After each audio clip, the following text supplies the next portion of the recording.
We're rolling. The first episode with one of us in a remote location. Yeah, remote to say the least. About as remote as you can get. I'm in the middle of a swamp, Hayden. You're in what looks like a pickup truck. From here. Yeah, that's exactly what I'm in. I'm in a pickup truck. You're literally bench seat in the middle of a pickup truck right now. I'm in the back seat of a pickup truck with my laptop on the middle console in the front seat. I'm parked in front of a dock in Louisiana, in Leeville, Louisiana. At least I think that's where I am. Here for a trip bow fishing. So like Hayden said, this is our first time doing a remote podcast, and I have very low expectations for this working, but we'll see. Yeah, we'll see if we can even upload this, but we have some good things to talk about. Yeah, if you're in Louisiana, I would just imagine it's just a bunch of swamp. You don't know which way is which. I mean, pretty much like, yeah, we come in through Mississippi, but we kind of start in Birmingham, which is like central Alabama. So you just slowly work your way down south. And once you get into Louisiana, you kind of get through New Orleans, which should be the most south in Louisiana you think you can go, but then you can actually you can just keep on going. Yes. Anyway, so I'm southwest of New Orleans in a pickup truck, looking at a marsh here for a bow fishing trip. So I think I'll just leave it at that before we lose connection again. Which is great because there's no better place to be talking about the Stanley Cup Finals. Yeah, I was literally on a boat listening to the Stanley Cup Finals while bow fishing in Louisiana. So you were drawing a bow back while the Florida Panthers were winning their first Stanley Cup Final in franchise history. Yes, and I've honestly, man, I was obviously very bummed that I was missing the game. Like it was for good reason. Like the fact that I'm out bow fishing in Louisiana, like it's sick. It's something I love to do. So it wasn't like, I'm not going to say that I would rather have watched the game than be on the boat, but I wish that they didn't collide with each other. But right, what a vibe being on a boat with 5 other buddies. Yep. And we have the game on the radio, and I think I had like the Oilers broadcast, even though it sounded like a Panthers broadcaster. He was absolutely electric. The last 5 minutes of the game, there's no way he has a voice this morning. It was an electric last 5 minutes. Yeah, so it was a cool vibe being on a boat, shooting fish while listening to the Panthers win a Stanley Cup. That's so awesome. Yeah. I was on the couch watching it, and that was probably maybe the most my adrenaline's been going during a hockey game that I've ever watched. Really? It was thrilling.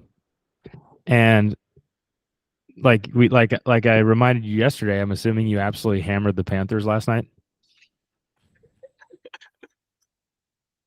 Like I didn't say, hey, maybe toss one out there if you want it. I said hammer them because we talked about analytically the Panthers are going to win that series. Right? This is where we're talking about your analytical mind, where I trust it.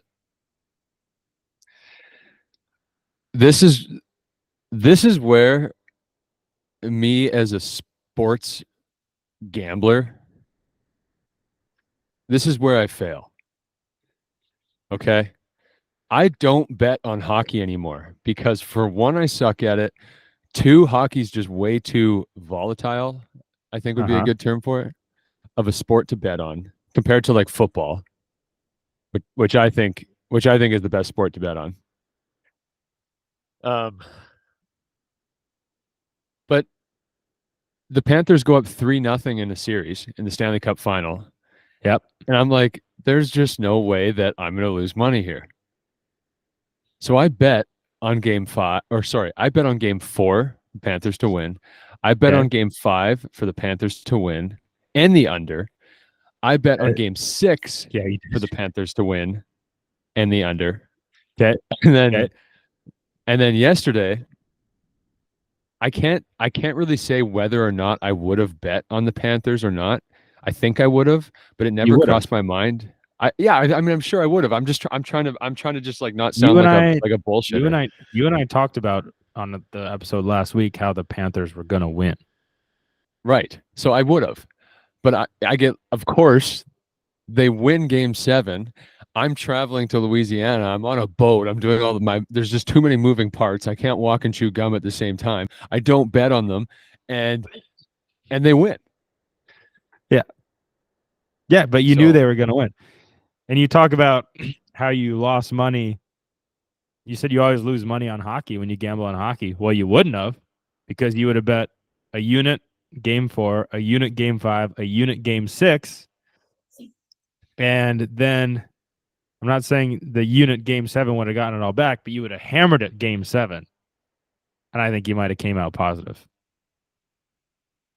I bet 2 units each of the game 4, 5, and 6 because I was so confident. So you needed to go for the 7, you would have gone 4. No, I don't have the balls for 4, What but I would would have went. What would you have needed to get it all, to gain it all back? I wouldn't have been. I wouldn't have been able to. I wouldn't have, although I don't even know what the you were lines done. were. I don't even know what the lines were yesterday. Like were the Panthers for the first time? What? Yeah, were the Panthers for the first time dogs? Oh, they were dogs. Oh yeah. From the first period, it looked like their game. No, Like I mean the way played. were they underdogs for the first time in the series? This is where we can tell that you're a sports gambler and I'm not, because I don't understand the nomenclature of sports gambling. Yeah. But no, I think they were like minus 112 at home. Okay. Okay. So yeah, I mean, I probably still just would have put 2 units on it because I like. Yeah, I like my marriage, and I can't afford to bet 4 units on something. So, but to your own argument, you would have been down less, which would have put you in a better spot in terms of, having money and yeah, talking about your marriage. because we knew the Panthers were going to win. We said that. Yeah. And we never lost faith. Never lost faith. At any point. Because the thing, and this is maybe a little sidetrack, but the thing that I've noticed about the Panthers is even when they lose, they still wear you down. Yeah. Because they're hitting you. They're on you. McDavid and Draisaitl last night, when they were out there, they were gassed. Yeah. They had no energy. I don't know. Like I feel like I need you to run me through like what happened, and because I mean I just started. I got off the boat. Well, I was just telling you. I got off the boat at 3 a.m. I fell asleep at 4. I woke up. I crawled into this truck with my laptop. I haven't seen what's happened in this hockey game. I've only heard it. So you got to tell me. You got to kind of paint a picture for me in my brain, and I'm just going to trust it. Okay. So here's what I think we should do. I'm going to do a quick rundown of the game, okay? And then I have on my notes, I have topics that I want to go over quickly from the things that I saw during the game and some of the post-game interviews that I saw. Okay, sick. And then I think, because we're going to be discussing ideas on how those can make you a better goaltender and teammate and hopefully more successful as a hockey player and goalie, I think you'll be able to comment on those parts of it, and you're going to understand the direction we're going with everything. Perfect. Take it away. All right. So basically, game starts off hot with the Florida Panthers power play goal. They end up getting a power play. I don't remember what the call was, but they score on the power play. And for those of you that have been following the series, they have been brutal on the power play for the most part. I mean, they gave up 2 shorthanded goals. I want to say 1 in game 4 and 1 in game 5, or 1 in game 6. But they've given up 2 shorties this series, which is not good. Right. On breakaways. Bob had a stat. He's 0 for his last 5 breakaways faced in these last 4 games. And were they all blocker side? Yeah, I want to say so. I think so. Crazy. I want to say so. Yeah. So, did you see, and this could be a good first point for us. Did you see the power play goal last night? remind me what happened, because yes, Okay. I did. On Okay. a cell phone. So, I watched it. okay. So all that happened was it was a shot from the half wall, but it wasn't a shot. It was kind of a throw it to the net, and it would have missed the Yes, net by 4 feet into the corner, and Verhaeghe tipped it back into the net. Now, 5-hole, right? right, 5-hole. The first thing I want to comment on is Evan Bouchard was cheating the play. So he assumes the Panthers player is just going to advance it into the corner. So he leaves net front to just go wait for the puck in the corner, but it never goes to the corner. They throw it to the net and they tip it and they score. Yep. So there's Evan Bouchard cheating and hurting the team again on his own side of the red line. So yeah. Okay. Sorry, I'm not sure So- what I'm supposed to chip in, if at all. So I'm You're just not kind of supposed to listening. chip in on that yet. I want you to chip in on this part. This is the part that interests me because I think this is the first thing we should talk about. It's a shot. It's from the half wall, from Stuart Skinner's right side. It's going to go in front of the net, like the net front, the mouth of the net, probably by like 6 feet. So it's going to miss the net by like 6 feet. It's going across from an angle. Okay. You know, in that situation, or I know Stuart Skinner knows in this situation because he plays at a higher level than us. And we know this in this situation. That puck is going across the net. It's missing by a lot. The only way it goes into the net is if the guy standing right in front of me, who's a lefty, tips it into me. Yep. So Stuart Skinner reaches out to catch the puck that's going to miss the net by 6 feet. Opens up, and then which allows Verhaeghe to just tip it right through him. And this is something that we've talked about all season. This is something that we've talked about all season. Why would you open up and expand and open up holes on a puck that's going to miss the net by 6 feet when the only way that it could go in is if they tip it on the net, which is going to be through you at this point because it's basically going to have to go through you. Yeah, you shouldn't. Does that make sense? Yes, 100% it does. And we saw that all season. We talked about this since like January when we noticed that goals are scored this way all the time. Yeah. And I have to know Stuart Skinner knows that guy's there in front, that guy's shooting it from the half wall. Yeah, for me, it's something that I didn't notice with Stuart Skinner. Sorry, I'm battling here. Trying not to sneeze right now. I think it's just a classic case of a guy being too amped up for a game, because I didn't see him, correct me if I'm wrong, I haven't seen him really chase a puck that's missing the net like that. I haven't seen it in the playoffs. I'm sure it happens, but I mean, that's what I always say. I always tell goalies if we're coaching them or if we're going around coaching or whatever, I always say it's hard enough to stop the puck from going into the mouth of the net. We don't have to stop the puck from hitting the side of the net. Yeah. Or missing the net in this case.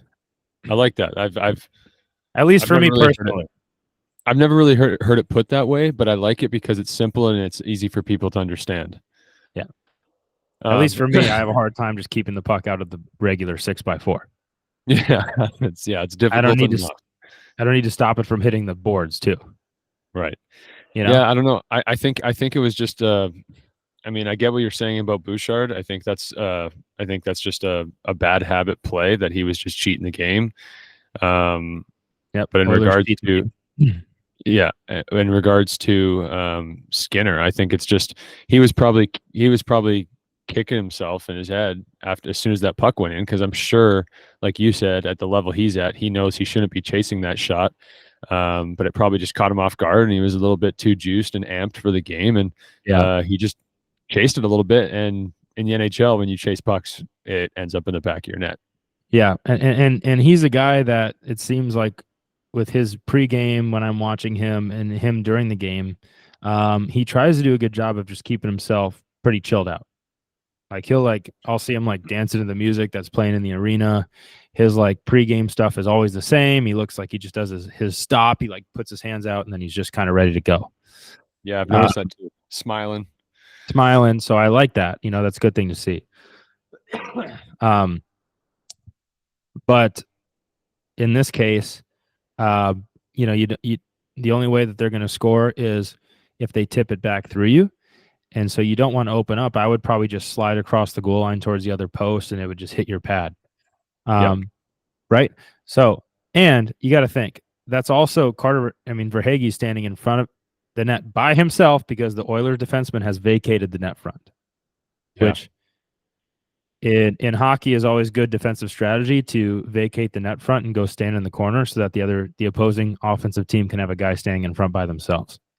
Yes. Okay. Let me take this one thing away, because this is not, you and I have talked about numerous times. One of the most difficult saves to make is a shot from, let's just call it the blue line, a shot from far out, where there's really no screen except for right in front of you, where a guy's standing by himself and has all the time in the world to tip the puck. Now, to tip it. Yeah. What makes this difficult is you are tracking a puck for probably let's just call it 98% of the distance from where it's shot to where it gets to the net. Yep. And that last 2%, all of a sudden, it can change direction in any way. Yeah. So for Evan Bouchard and any D-man, it's crucial for them to know, any hockey player, if you leave a player standing in front of the net and he's all by himself at any time, he is extremely dangerous. Yeah. Never mind when you're a goalie and the shot's going wide and you chase it, so you put yourself out of position. Yeah. It makes it 10 times more difficult to make a save on a tip with a guy standing in front all by himself. You don't have time to react to the tip. That's what makes it difficult. It's very, I shouldn't say that. Yeah. It's very, very difficult to make that save because you have such little time to react to the tip that's happening right in front of you.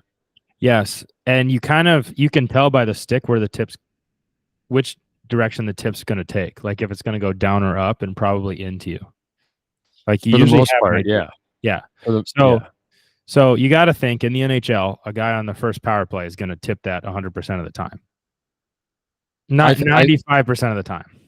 I think that's a good number. I think the number gets smaller of he's going to tip it on net, and I think the number gets smaller of it not hitting you. But it's still I don't know what the percentage would be. I'm going to call it 30% chance. 30% chance. That's maybe too high. Maybe 20% chance that tip is going in the net. Yeah, which is an insanely high number. If it goes on net, it could still hit you.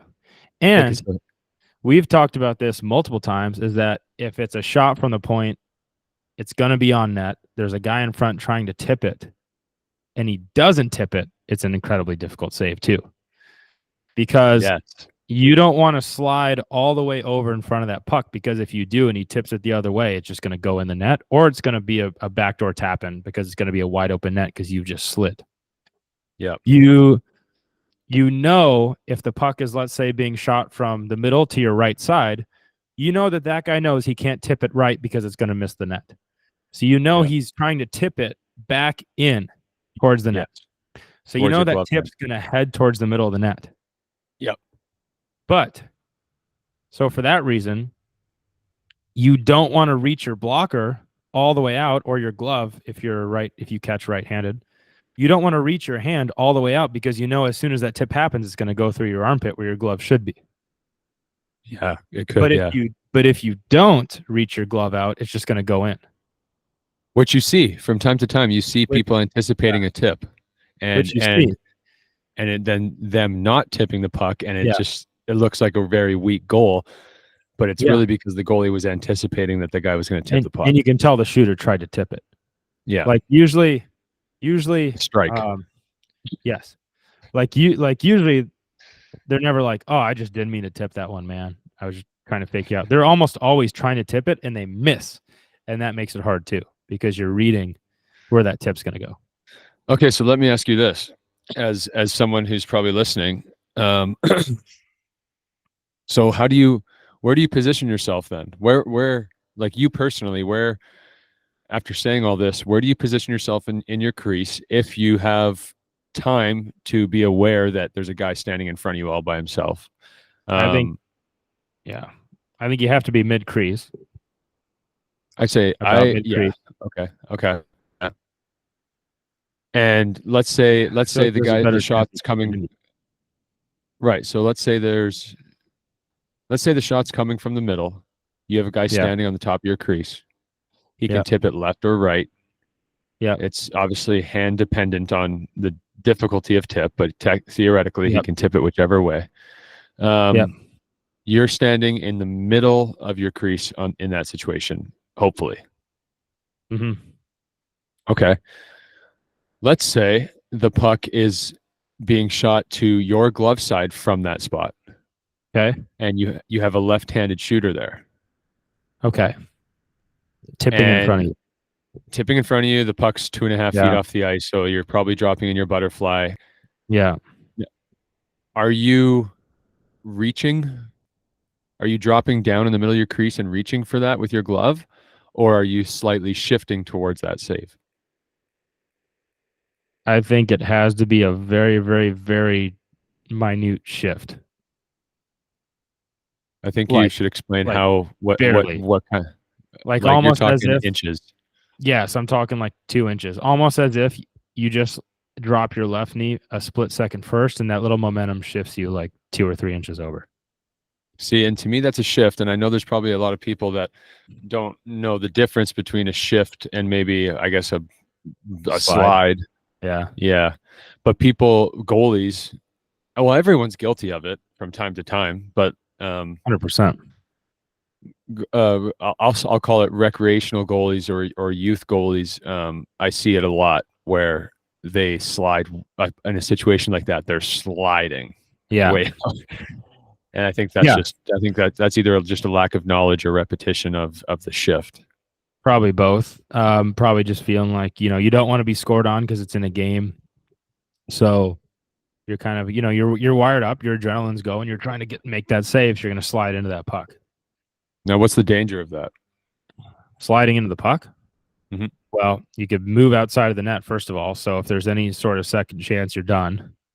Your holes will be bigger, so they can tip it through you easier. If something happens and it hits something in front and lands, you're in trouble because you're sliding out of the net.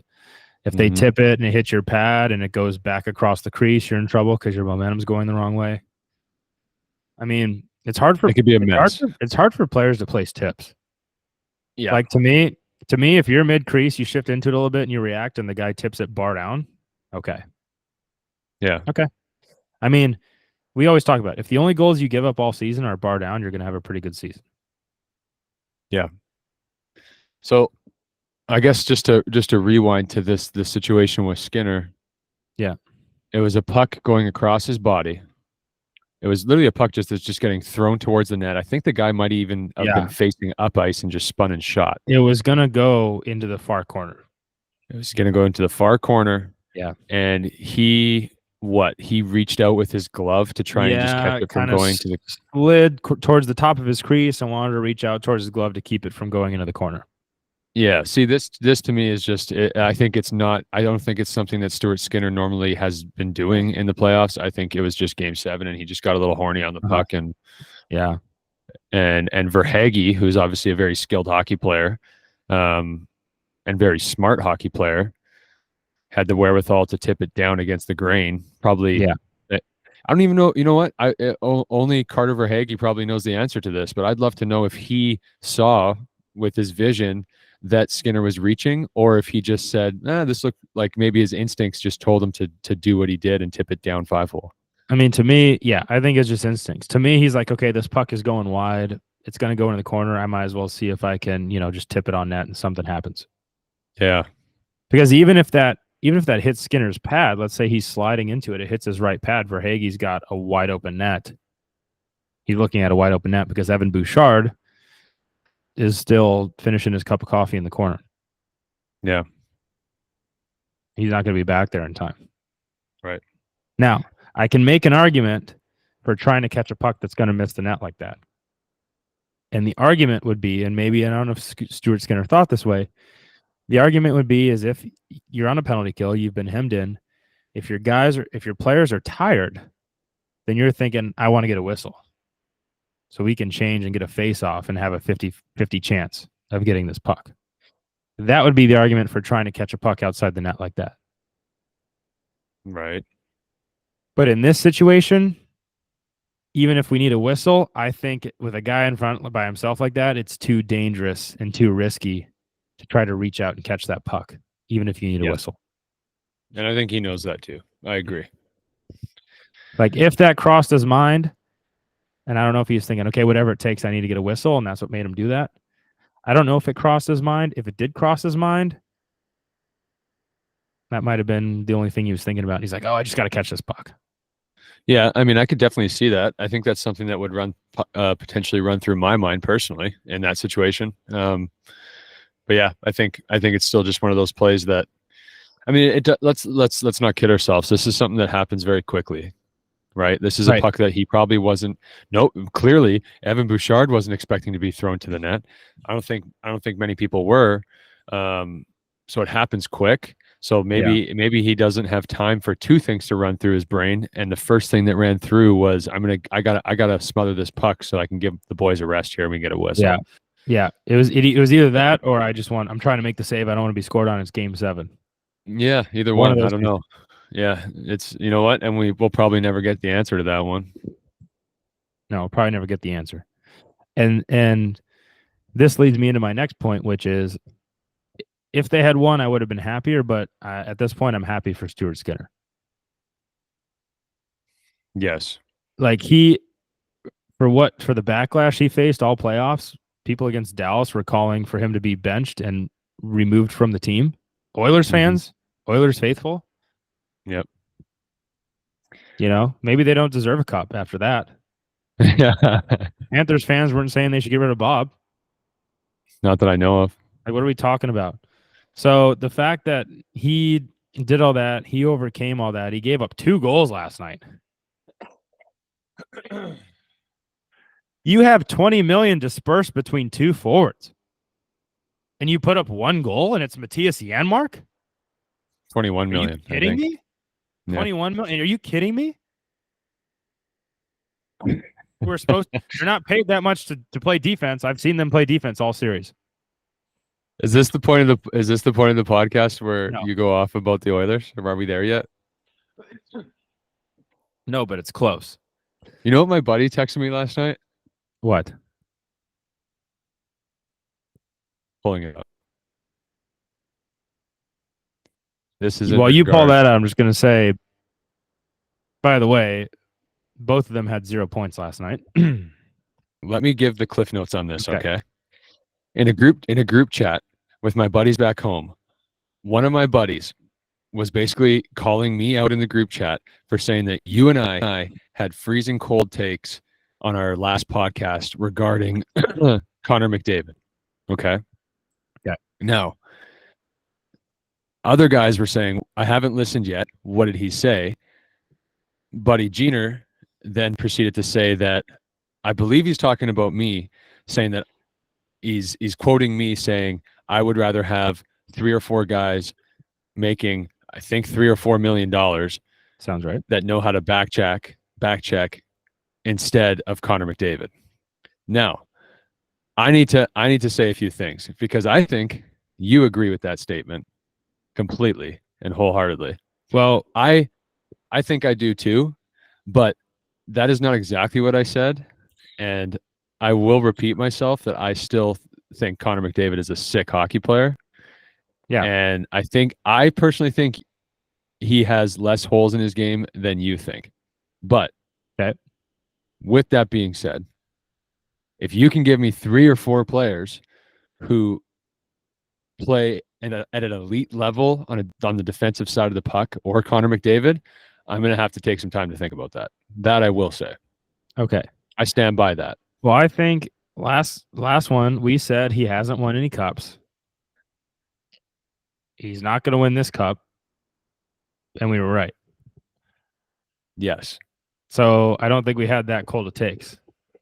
But sorry, and an important part of this conversation that I just read off our group chat here. Yeah. This was said yesterday afternoon before the game. Great. Now, I expected us to get flack for our takes, and I think we said we're going to get flack. Like PK Subban, and right now would just be shredding us. Yeah. Which is fine. I don't care. I really don't care. PK Subban can shred me as much as he wants. I can almost guarantee you, and this is probably just because I'm a pigeon and he made $10 million a year, I think, at one point in the NHL or whatever he made. He was an NHL All-Star. Right. Okay. So we know much more about him than he knows about me. But I still think there is a longer list of things that I can shred PK Subban about than he can shred me. Just saying. Maybe that's a cool take too. Okay. Well, I mean, he was a little bit better last night, but he has been biased towards McDavid in these playoffs. It's been like his thing. Well, here's my honest opinion, okay? Here's my honest opinion. I think Connor McDavid is a disgusting hockey player. He is unbelievable. I want him on my team. That's the truth, okay? I really do. Yes. For his price tag, I don't know. I don't know if you can build a team like the Florida Panthers with that amount of money going to one player. And proof is in the pudding here. What I'm saying, and I know what you agree with, is the Florida Panthers just won the Stanley Cup. Yep. Who's the highest paid guy on their team? It's Sasha Barkov and Bob, and I had both their cap hits up this morning, and if I remember right, they're both $10 million. Okay. They won the Stanley Cup. Has there ever been a guy that has made over $10 million win a Stanley Cup? No. So I'm not sitting here saying that I'd rather have Zach Hyman on my team over Connor McDavid. That's not what I'm saying. What I'm saying is at that price, there's something the proof is in the pudding that no one has ever won a Stanley Cup making over $10 million because there's simply not enough money for the rest of the team. That's it. Right. And see, this is where I get in trouble from my friends because they're like, well, you just don't want to see NHL players get paid. I'm like, I do. It'd be sweet if they made NFL money, but guess what? The NHL isn't allowing that to happen and win at the same time. No, because there's a salary cap. This to me is an NHL problem. It is. It is. Like, Connor McDavid. Can Gary Bettman get off his wallet and raise the cap? Right. Connor McDavid is a generational hockey player. He just won the Conn Smythe Trophy. He just won the Conn Smythe Trophy on a losing team. The first player to do so since, I believe, J.S. Jaguar in 2003 or 4, whatever it was. I think 4 was the Lightning. Might have been 2003. Right. So everyone knows Connor McDavid's probably the best player in the world. And he could potentially, if he ever lowers his cap or if he ever lowers his salary or the salary cap ever lifts and he stays at that price, which I don't know if that's going to happen or not, he could end up being the best hockey player to ever play the game. That's how good he is, in my opinion. Okay? Right. I lost where I was going with this, but it's frustrating to me where people are, your buddies saying that you don't want guys to get paid. It's like, that is complete bullshit. We want guys to get paid. He should be Connor McDavid, given how good he is compared to all of his peers playing at the level he's playing at, should be making $50 million if you think in NFL terms. Okay. Dude. That's just like, Dak Prescott makes like 37. At that rate, Connor should make like $2 billion. Exactly. Right. But that's just not where the NHL is at right now. Obviously, Gary's got the cap where it is for a reason. He's a lot smarter than you and I think. Right. He's got to take a little off the top for his boat in St. Kitts. Right. So I don't know. I don't know the ins and outs of the NHL financials, but the salary cap is what it is. And I do think Connor McDavid and everybody else making over $10 million a year is making too much money if the goal is to win a Stanley Cup.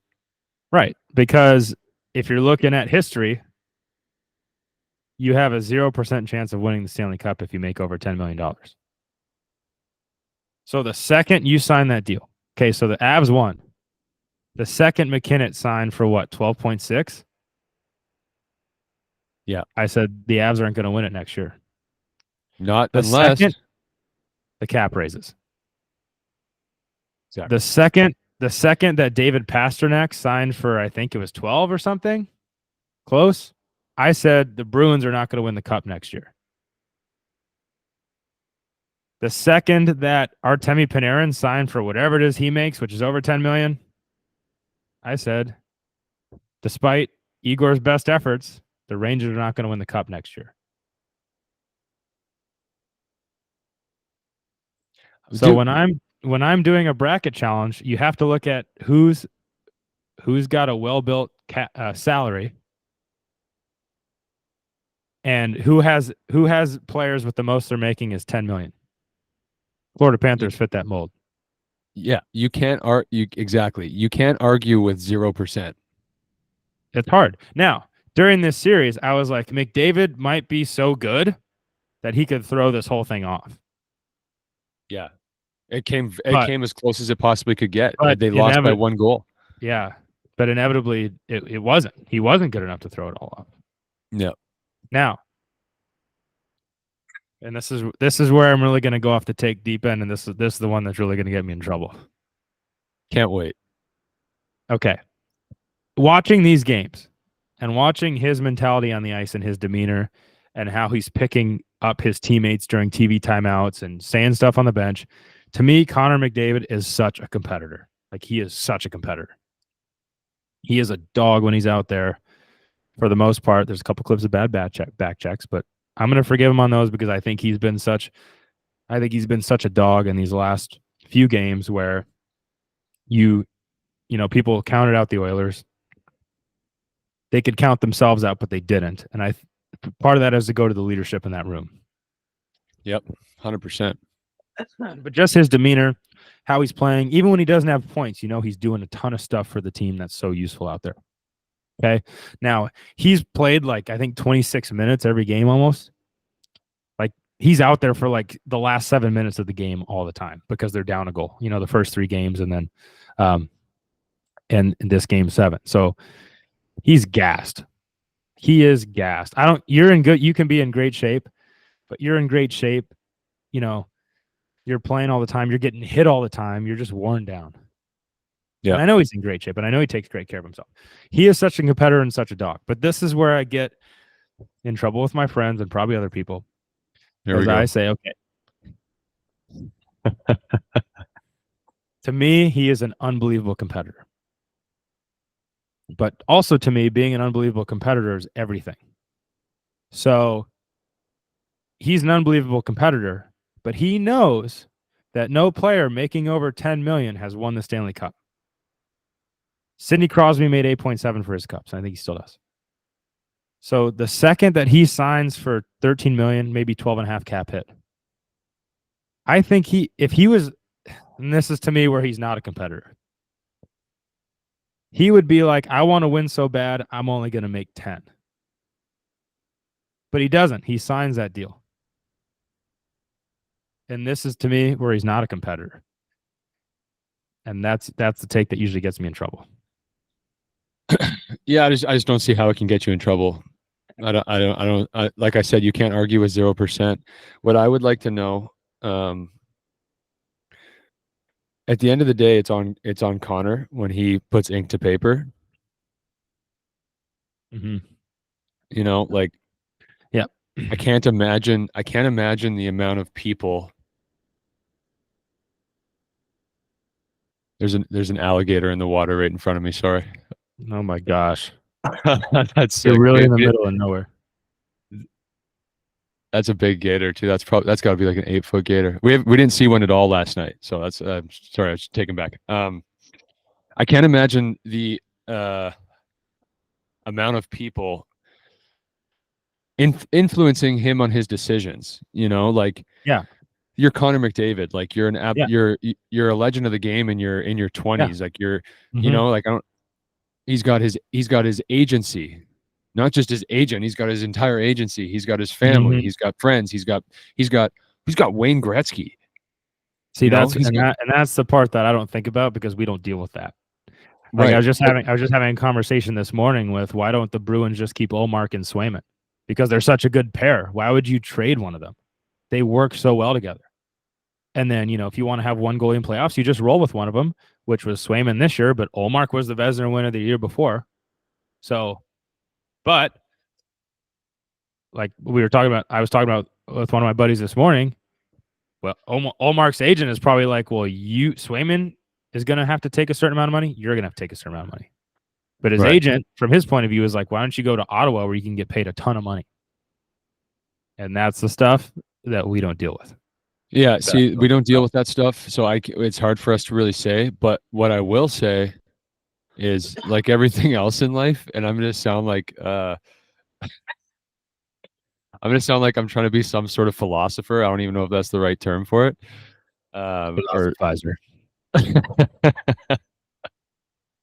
All your decisions are on you, man. Like, yes, I can understand that he's probably got pressures from a million different angles on what to do with every decision he makes, especially signing a 100%. whatever it was 8-year contract for 13 AAV. But he's the one who has to sign the paper. So at the end of the day, it falls on him. Yeah. And I believe he would 100% agree with us because I think he's like you said, he's a competitor. I think he's a dog.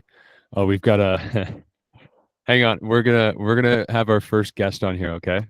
This episode is brought to you by Modern Goaltending. Modern Goaltending is hosting 2 camps this summer.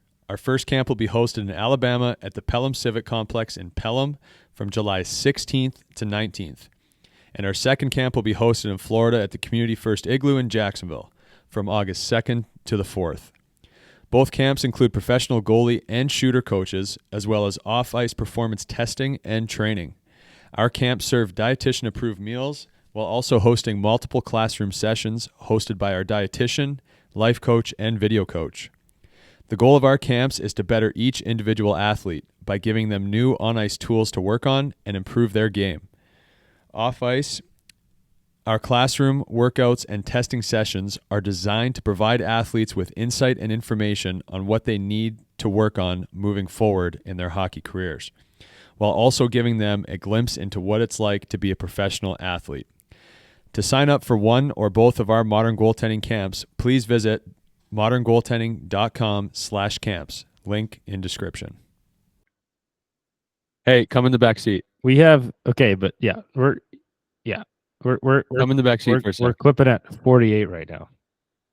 Okay, which is pretty good, but I think if you don't want him as our first guest, I'll just lock the door. Oh, this is a surprise guest, and it makes me nervous. Okay, hang on.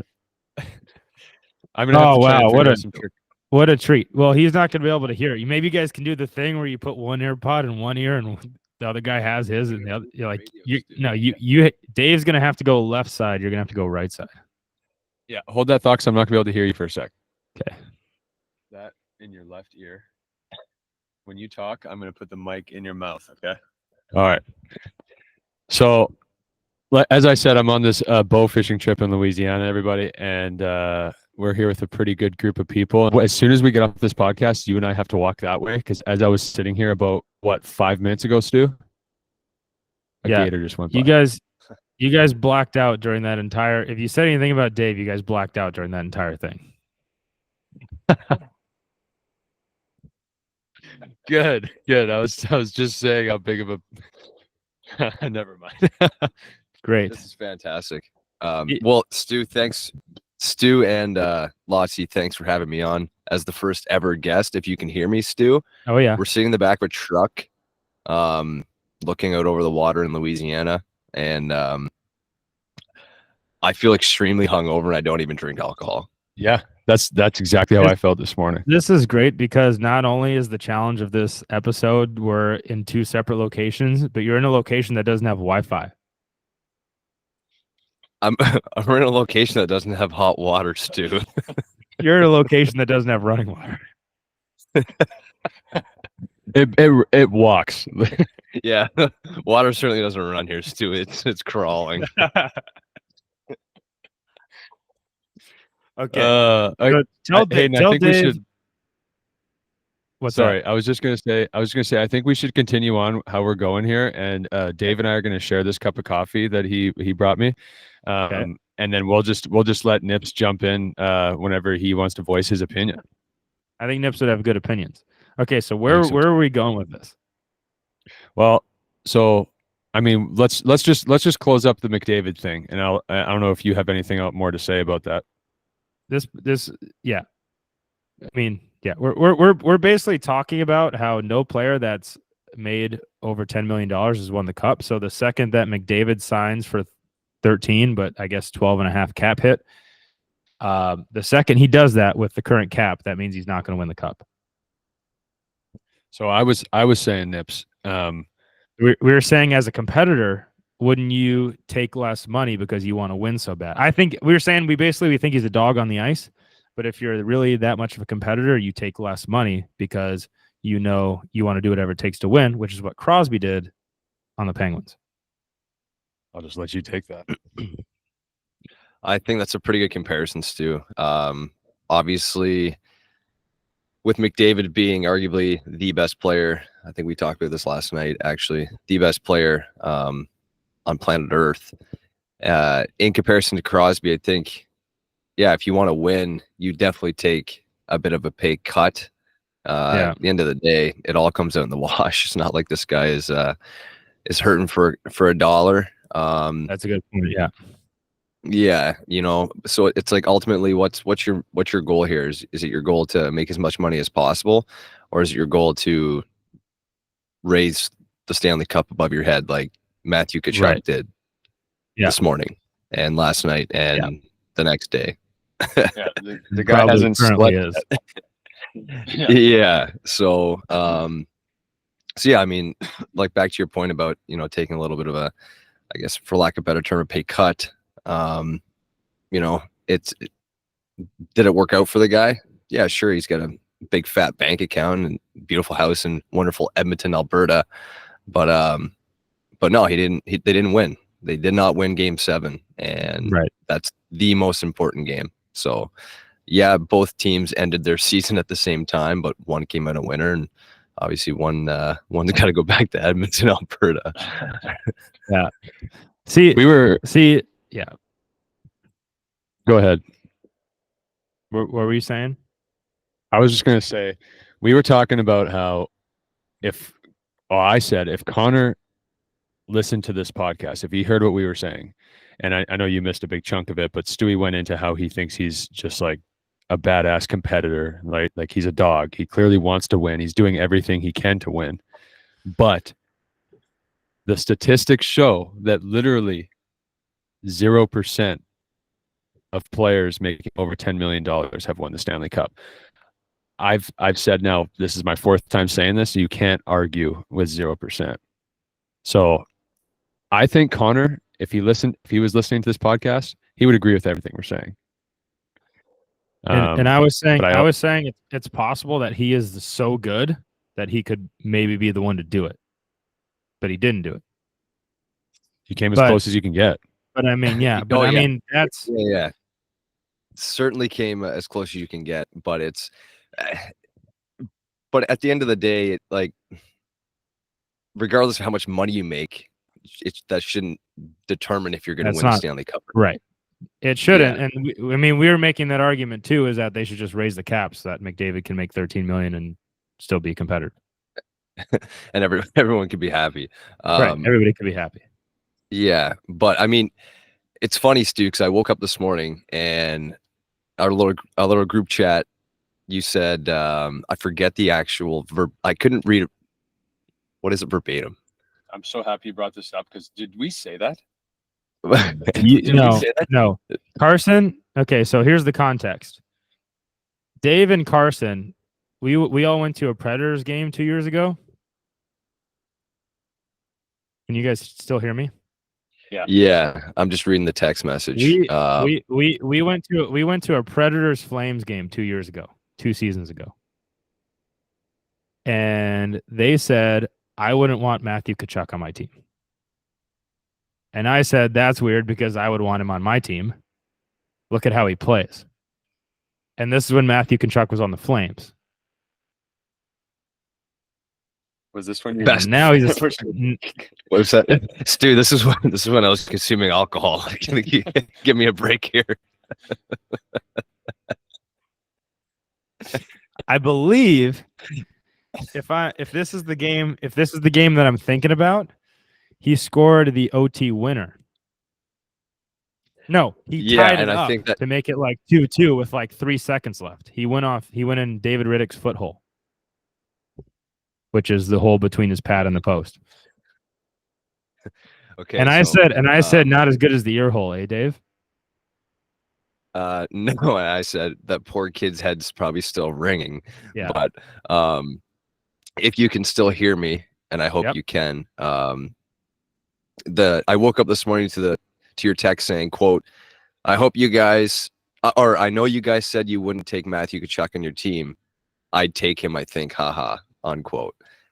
And when I woke up to that, I was happy for the Oilers losing the cup, because Oilers fans are worse than Leaf fans. Heard it here, and I don't care. I know we're both Canadian. The cup hasn't been back there in a while, but 31 years, I think it is. yeah. But that being said, I think at that time I just didn't like Chucky's antics. I didn't like. There's just stuff about him I just didn't like, and I think obviously, like, he's honed his skills and he's proven over the course of his years in the league that he's obviously up there among the best. And I was obviously pumped to hear, because we couldn't watch it. We were on a boat, to hear of them winning. The commentating at the end was like, I thought I was going to jump off the boat into the water. But yeah, just to touch base on what you're saying about Chucky. At that point in time, Stu, I don't think I liked him based on his antics, but I don't know. There's people around our league you don't like based on their antics, and they're good players. I mean, I want to say you guys were right at one point, because I think he throttled someone from behind and got a penalty and like put them down at a crucial part in the game. But he also ended up scoring the tying goal with like literally 3 seconds left. And I think Calgary, I don't know if that clinched their playoff spot, but it was close. It was an important game for them because it was towards the end of the year. And what's wrong from buckling a guy from behind and then getting the game winner? No. So it wasn't him and Carson were more concerned. I think Dave's right about like his like antics and the little bit of the flash side around everything he does, where he's like a little bit maybe over dramatic or something. But now I think he's kind of gotten rid of that flash, and it's just the fire left. And that's kind of the mature level of him, where he plays the same. He plays tough, but he doesn't have all that like, I don't know, overreactions or over dramatic or anything like that. Well, it's the same. Like, you look at Crosby when he first came into the league. People either loved him or hated him. Whining to the referees. You touch him, he was, for lack of a better term, soft. But you look at what he's become. McDavid, same thing, a little bit whiny at the beginning, but he's become like what do we see? He's become an absolute force. And now you look at Chucky, obviously his antics. What is that? We're down in the jungle down here, man. It's a bird the size of this truck. Yeah. But I don't know what he's eating. But you look at like where he is now, and I like the guy. I mean, it's just, I think guys, they grow up. Yeah. They have no choice. They become men, and sometimes it takes a couple of years for them to kind of get their feet wet.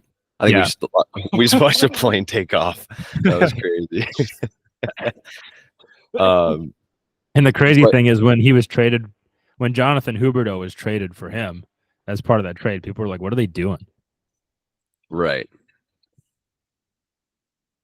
But it's this is one interesting podcast. I'm not gonna lie. Man, I'm just trying to keep you guys just had a 747 take off in front of your windshield. Oh, that yeah, this is crazy. I think you guys should an idea. I think you guys should have this podcast, and every single episode you do it from a different location. Maybe go to 5 Points Birmingham next time. Lotsy's always got to be in the back of a truck. Hopefully I find a better Wi-Fi joint though. Like right now we're just running off a hotspot. That's the challenge with this one. And for the record, the hotspot we're running off of has 1 bar. Like it's remarkable that we're doing this right now. I'm from Lewisport. I'm from Lewisport, Newfoundland, a town of 2,000, and we have better Wi-Fi there. And it's dial-up. Sorry, we have better dial-up. You have better dial-up internet service.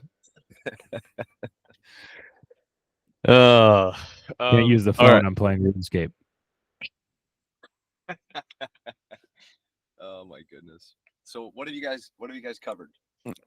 Well, I kind of came in here. Well, basically nothing that I wanted to cover except for the 1 goal.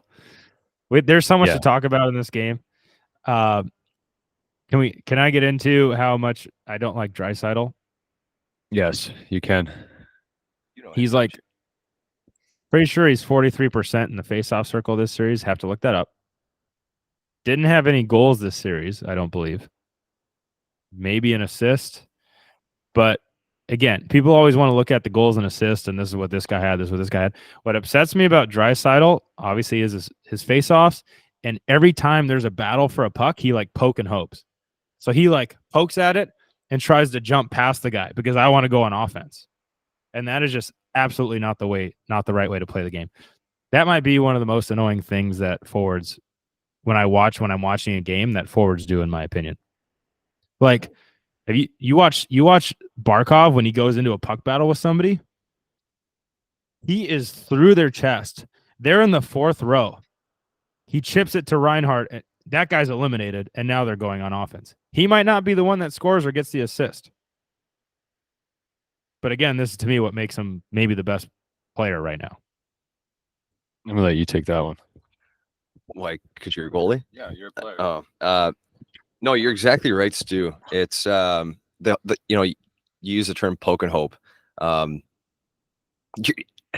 You watch him. He's it was just interesting to watch him. Like it was as if he wasn't completely bought in. I mean, yeah, to me, that's just not playing the game the right way. No, not at all. His playmaking and his passing is unbelievable. Stupid. Yes, absolutely. It's insane. However, you need to be completely bought into the game. Like if you're not, like you said, like finishing your check and putting a guy into the 4th row, and you're poking and hoping, like usually things aren't going to work out. Like, and I don't know. Yeah. I don't know if he was injured. I really don't know, but I mean, you look at anybody who's injured in the Stanley Cup Finals, they play through it. It's not a big deal. Yeah. But no, I think the only thing I heard last night, with respect to Draisaitl, was he was taking a face-off and he won a couple face-offs. There was nothing. And of course, we weren't watching the game, but from listening, there was no. You didn't hear his name too often. And no. Usually he's in the mix a lot more than what he was. So I don't know if he was injured, or I don't know. I mean, could have been. I mean, he wasn't too injured to cheat for offense. No, not at all. Not at all. Instead of just maybe being in a good spot defensively. And I'm not saying when you go into a puck battle, you have to hit a guy into the 4th row. What I mean by that is that Barkov just plays through the guy, separates him from the puck, and gets it to his players, and they go on offense. Absolutely. Like, there was one Edmonton guy had it in the corner. Barkov went in, closed the space, hit him, separated him from the puck immediately, and the Panthers went the other way. They're out of their zone. So he made a hockey play. And it's just little things like that he's never going to show up on the score sheet. But I'm like, that could get him the Conn Smythe. Right. But everyone looks at the points. And I'm not even talking about Draisaitl's points and goals. I really don't care. Like, you might be snake bit, but if you're playing the right way, there's a good chance you're going to win, even if you're not the one scoring. Absolutely. We were talking about it the past couple of days about how Edmonton's, it was not even their first line. That's like pulling the rope type thing. Mm-hmm. Like it's, I forget what you call them, but it was Matthias Janmark that scored their 1 goal last night, and McDavid had 0 shots on goal game 6, and they won that game. Right, but it's one of those things where if you look at okay, what if Draisaitl did those little things and separated guys from the puck, and your third and fourth line guys are chipping in? Okay, now we're all going here. Like, Yeah. okay, I mean, think about it. Like, if you go to a puck battle and you separate a guy and you chip it to the forward who's on your line, worst case Ontario, Connor McDavid's going on a ruch. Wouldn't mind getting it in that guy's hands to take it down the ice. Wouldn't hate that. Honestly, in my opinion, I think Draisaitl's game is just not as mature as even someone like Connor McDavid. Like, I think McDavid puts his head on his pillow at night and he's thinking about his entire game, the team's game, every aspect of the game. Whereas I think Draisaitl, from what I've seen from him, and I got to play against him for about a year, maybe 2 years in the Western League. Yeah, to this day, he's the exact same player. He's just an offensive machine. And he seems to get, even in his post-game interviews, he seems to get upset with himself when he doesn't put points on the board. So like, I don't want to be misunderstood here. I don't think it's a lack of give a shit. I think it's a lack of understanding what his job is, Like, I think he thinks his job is to fill the net. I mean, it kind of is. Help. That's what he gets paid $8.5 million for. But that and only that. Whereas you look at, I personally think Connor McDavid knows that his role is that, but he's also got to be smart on the other side of the puck. 100%. Because it's so hard to be. First of all, John Tortorella says, quote, "You can't fill the net in playoffs." And he's a longtime coach, has a Stanley Cup. But I think at the same time, it's hard to have any one guy who's just scoring a ton of goals in playoffs.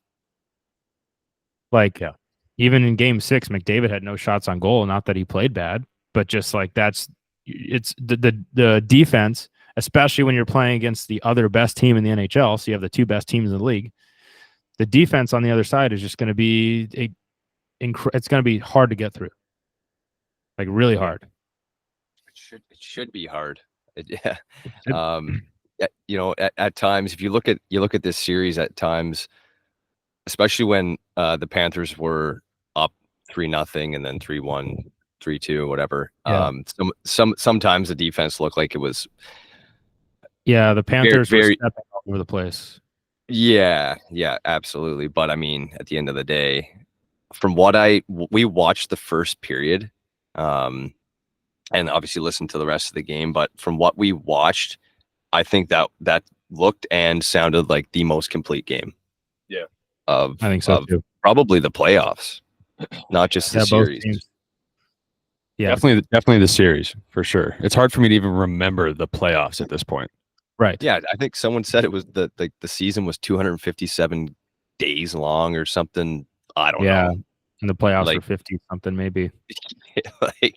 These guys put themselves through the gauntlet, and obviously one of the cool, but I mean not cool for the players, but one of the interesting things to hear is obviously the injury list that comes out to see who played through what. Right. And, and everybody's going to have something. That's one of my favorite parts about after the playoffs is finding out what all the boys were grinding through. I don't know why. Like, I'm not saying I want them to be hurt, but it's like sick knowing what they went through. Leon could have a broken back and 2 dislocated shoulders, and I'm about to just get sat down. Yeah, but we don't know that yet. Next week's podcast.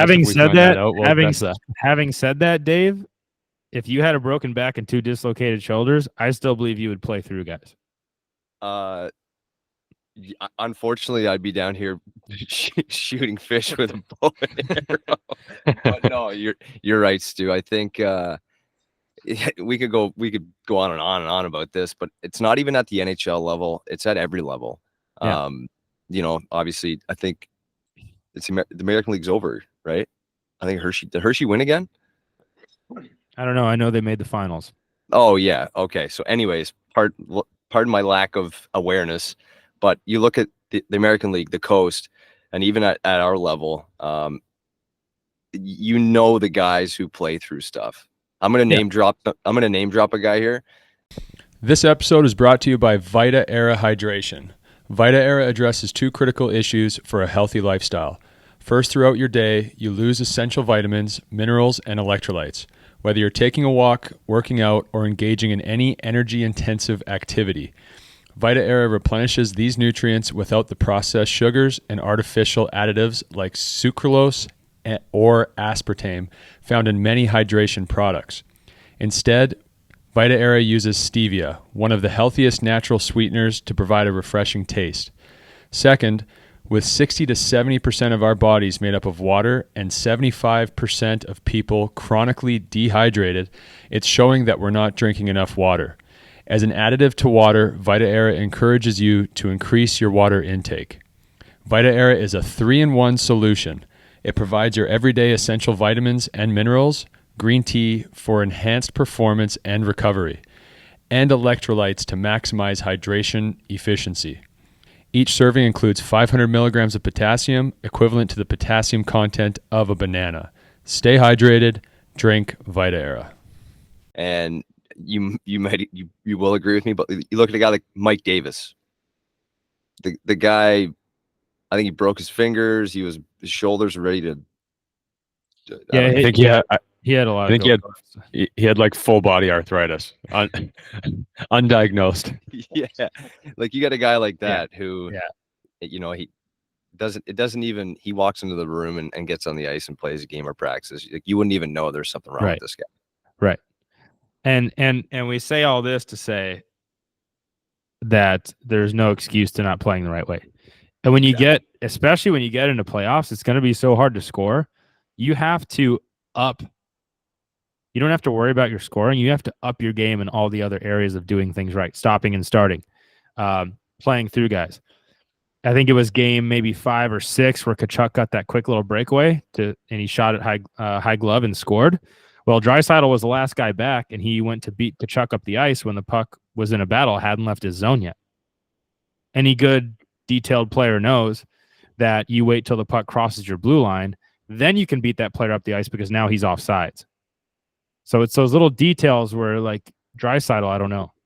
I don't know if he's like, to me, he doesn't always play the right way. And to me, I agree. In playoffs, whether you're a goal scorer or not, everybody has to play the right way. Otherwise, you're just not going to win. Yep, 100%. How many more notes you got on there, Stu? My ass is starting to hurt in this. Dude, we went through one of the notes I had. How long have you guys been on this podcast so far? An hour and 14 minutes. I heard this guy's alarm go off this morning. It was supposed to be half an hour. I opened my half an hour. That's what we. Yeah, That's what we said at the beginning. Yeah, we're gonna have to. Yeah, this is gonna be an editing nightmare for me now, but we'll see. But that's why you get paid the big bucks, Stu. Yeah, right. Yeah, we're gonna have to go through all these notes next week in house. Yeah, and Austin will be like on top of the Great Pyramid. Maybe you guys could drop like a. Have you guys done a weekend episode? No, we haven't, but that's not a bad idea this week. Yeah, drop a weekend episode when he's not sitting in the back of a truck, a running truck at that. We just did our longest episode ever with him in the back of a truck. Well, I apologize. I had to come crash this thing. I was checking in on him to see if he was okay. I think that's a good impromptu special guest though.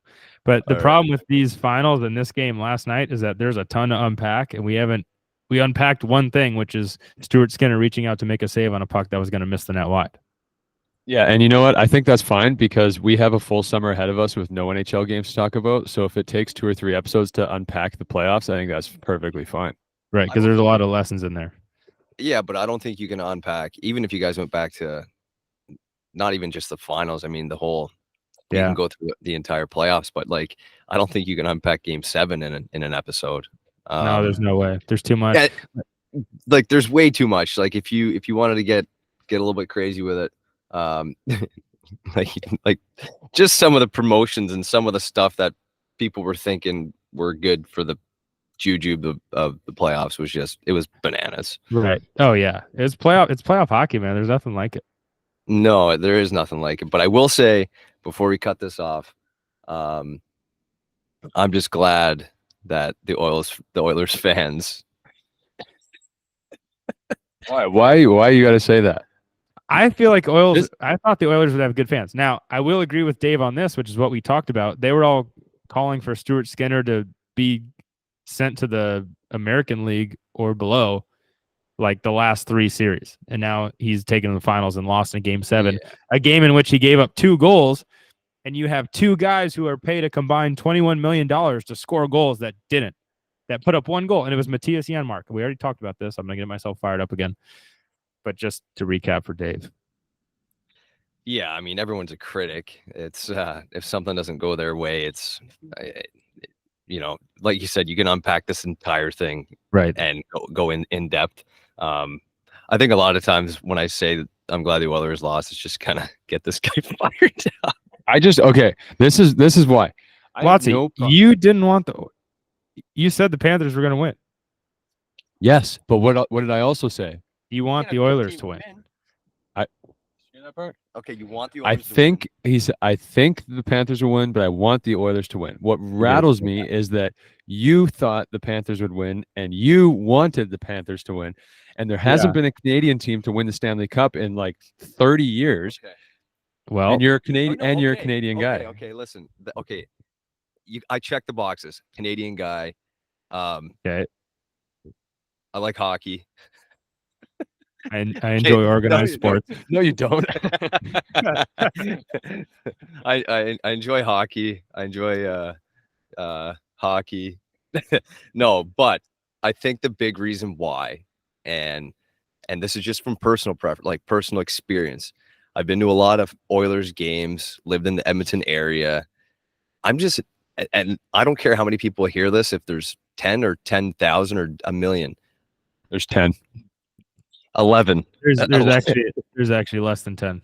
My answer based on the whole Oilers thing is simply from like experience and from living in the Edmonton area. This stems from like the city of Edmonton and the people of Edmonton and the location of Edmonton and you look at, I think McDavid was interviewed, I think like a week and a half or 2 weeks ago, and he said they asked him something about like what he enjoys about Edmonton. And he goes, well, the days are getting longer. So I'm just speaking from my personal experience. Not a big fan of the Edmonton area. Not a big fan of the Edmonton fans. Yeah, they're passionate, blah, blah, blah. But I don't know. You go to a game in that rink, yeah, it's loud, whatever. But you watch some people, the opposition scores and they're cheering. So, I mean, it's just an interesting dynamic. I mean, I just hope both teams have fun at this point too. Right. I think that's actually, I'll set my pride aside. I think that's actually a better reason. Are you talking about that one lady in the Oilers jersey who was celebrating when the Panthers scored? Apparently, apparently, there's a story behind that where she's actually a Panthers fan, but she only not just that. Like, I kid you not. Like yeah. But hey, it is what it is. They're passionate fans. Well, I'm just speaking based on experience too. Right. That's fair. That's it. You know, I've never been to the Edmonton. I've never been blessed with being. It's not a destination. It's not a destination. That you know what I mean? It's not a vacation area. It's not Sunshine, Florida, or whatever. No. Right. All right, Stu, let's kill this thing. All right, we gotta wrap this up. We're gonna kill some fish tonight. That's right. All right. Yeah. Yep. Well, what I would say is thank you everybody for listening, and thank you, Dave, for joining us as a surprise guest. Here you go, buddy. Thank you, Stu. Thank you, Lotzie, and thank you, Off Angle. That's another thing too. I know obviously a bunch of your teammates and stuff kind of know about the podcast and stuff. But we need to start sharing this thing. We need the boys to get on board and start sharing and getting the word out and get this thing around, because especially in the Pelham, Birmingham, I guess southern states area, you guys got a good thing going, you know, with modern goaltending, Off Angle, 2 guys around the area that they definitely know what they're talking about. They put a lot of heart and soul into this stuff. So yeah, let's get the word out there and kind of get these guys on the map. Get them rolling. How's that sound? Yeah. That's yeah. good. And when I'm in the Edmonton area, I'll hand out business cards for you guys, and we'll get this thing. when you're in the when you're in the Edmonton area, you're going to be broadcasting from the street. Yeah, that's right. You're going to be like an on-site reporter. That can go so many ways, Stu. And that'll be another episode. That's why we're doing it. Really doing All right, guys. Well, I'm going to allow you to get out of that truck. Yeah. Good. Hey, good luck editing this. I wish you all the best, and thank you for everything you do, Hayden. I'll be around, Stu, if you need me. All right. Thanks. Enjoy it, guys. I'll see you. All right, buddy. Later.